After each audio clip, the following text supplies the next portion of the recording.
temps, le Centre d'accompagnement spirituel de pèlerins, fondé au tournant de l'an 2000, j'avais des belles choses à dire, mais je dois passer.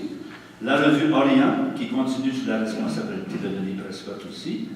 En 2001, il y a eu la constitution de l'unité pastorale Saint-Laurent qui regroupe les 4 paroisses de l'arrondissement Saint-Laurent en continuité avec nos liens historiques là-bas.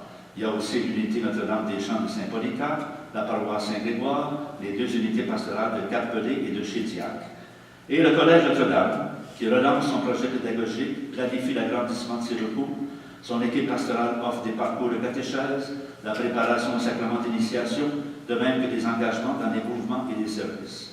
Et puis, il nous reste aussi des agents de la pastorale jeunesse, des agents pastoraux des cégeps Saint-Laurent et Maisonneuve, et le mouvement salutaire.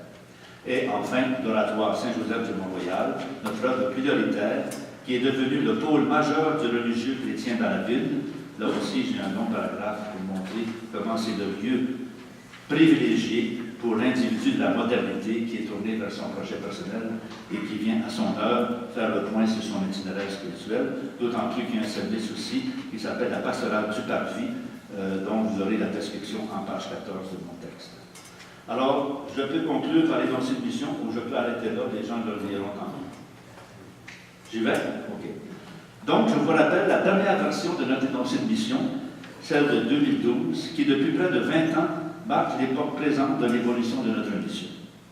Je cite, « Éducateurs à la foi, religieux de la province canadienne de la congrégation de Sainte-Croix, nous travaillons à faire advenir le règne de Dieu au cœur de notre monde.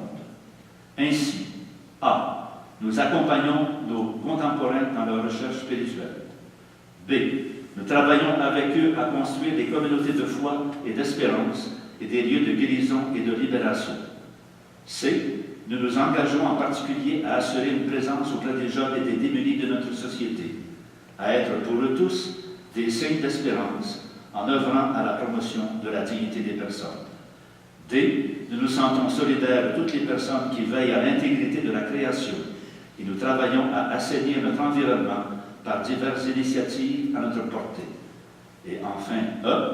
Nous vivons en communauté frères et prêtres, des relations fraternelles signifiantes et favorisons une étroite collaboration avec tous les membres du peuple de Dieu et de la famille humaine. Voilà, merci, c'est fini.